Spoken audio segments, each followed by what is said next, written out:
안녕하세요. 결혼정보회사 가입비 도대체 얼마를 내야 하는 걸까요? 100만 원이면 될까요? 500만 원? 아니면 1000만 원이 넘어야 할까요?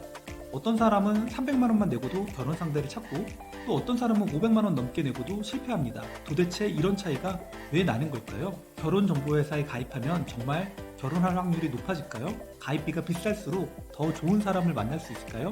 그리고 싸게 가입하면 정말 손해일까요? 오늘 영상에서는 결혼정보회사 가입비의 기준부터 싸다고 무조건 좋은 게 아닌 이유, 그리고 가입비를 내도 결혼이 어려운 사람들의 특징까지 한 번에 정리해 드릴게요. 이 영상 하나면 가입비 고민이 끝입니다. 우선 결혼정보회사는 보통 두 가지 방식으로 운영됩니다. 횟수제와 성원제인데요. 횟수제는 정해진 횟수만큼 만남을 주선하는 방식입니다.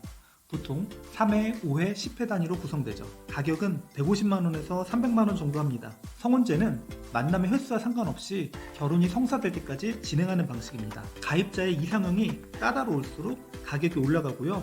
성원제는 350만원에서 500만원 이상 합니다. 그렇다면 돈을 많이 내면 결혼 확률이 높아질까요? 실제 결혼정보회사 통계를 보면 횟수제 가입자의 결혼의 성공률이 20%에서 30% 정도 수준입니다. 성원제는 50% 이상이라고 합니다. 돈을 더 낸다고 100% 결혼이 보장되는 건 아니지만 성공 확률이 올라가는 건 맞다는 거죠. 그런데 문제는 싸다고 무조건 좋은 게 아니라는 것입니다. 저렴한 결혼정보회사는 몇 가지 함정이 있을 수도 있어요. 첫 번째는 회원풀이 적다는 것입니다. 회원수가 많아야 다양한 선택지가 있고 원하는 상대를 만날 확률도 높아지겠죠. 그런데 저렴한 업체들은 회원풀이 제한적이라 매칭이 어렵거나 원하는 사람을 못 만날 가능성이 높아요. 두 번째는 숨겨진 추가 비용입니다. 가입비가 120만 원이라고 광고하는 업체가 있다고 해볼게요. 겉으로 보기엔 저렴해 보이죠? 그런데 매칭할 때마다 추가 요금이 발생할 수도 있습니다. 건당 20만 원에서 50만 원씩 추가 비용이 붙고 맞선 비용이나 컨설팅 비용도 따로 나갈 수 있어요. 결국 최종적으로는 300만 원에서 400만 원이 될 수 있다는 거죠. 세 번째는 매칭 방식의 차이입니다. 저렴한 업체일수록 AI 자동 매칭을 사용하는 경우가 많아요. AI가 프로필 데이터를 분석해서 자동으로 상대방을 추천해주는 방식인데요. 문제는 사람의 성향이나 감정을 완벽하게 반영하기 어렵다는 겁니다. 반면 1대1 커플 매니저가 직접 매칭하는 방식은 상대의 성향을 고려해서 맞춤형으로 연결해주기 때문에 만족도가 높죠. 결혼정보회사에 가입할 때는 어떤 방식으로 매칭이 이루어지는지 꼭 확인해야 합니다. 그렇다면 가입비를 내고도 결혼이 어려운 사람들은 어떤 경우일까요? 첫 번째는 이상형이 너무 비현실적인 경우입니다. 예를 들어 40대 후반 남성이 30대 초반에 전문직 여성만 원한다고 하면 현실적으로 매칭이 어려울 수밖에 없죠. 연령 차이도 너무 크고 외모와 직업 기준이 극단적으로 높은 경우도 마찬가지입니다. 두 번째는 결혼할 의지가 부족한 경우입니다. 어떤 분들은 가입만 해놓고 소개만 받다가 끝나는 경우도 많아요.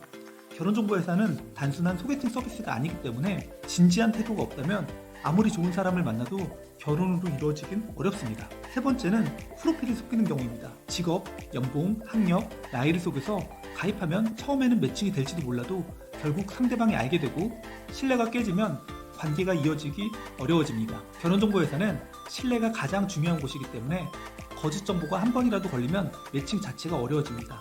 그렇다면 사기를 당하지 않으려면 어떻게 해야 할까요? 첫 번째는 정식 등록된 결혼정보회사인지 확인하는 겁니다. 한국결혼정보업 협회에 등록된 업체인지 확인하고 사업자 등록 여부도 체크해야 합니다. 두 번째는 무료 상담에서 강매나 과장 광고를 하는지 살펴보세요. 오늘 가입하면 50% 할인, 이번 달에만 특별 추가 서비스 같은 말을 자주 하는 곳이면 주의해야 합니다.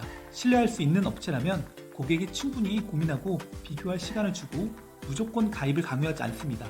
세 번째는 실제 고객의 후기를 확인하는 것입니다. 네이버 카페나 블로그, 유튜브에서 실사용자 후기를 찾아보세요.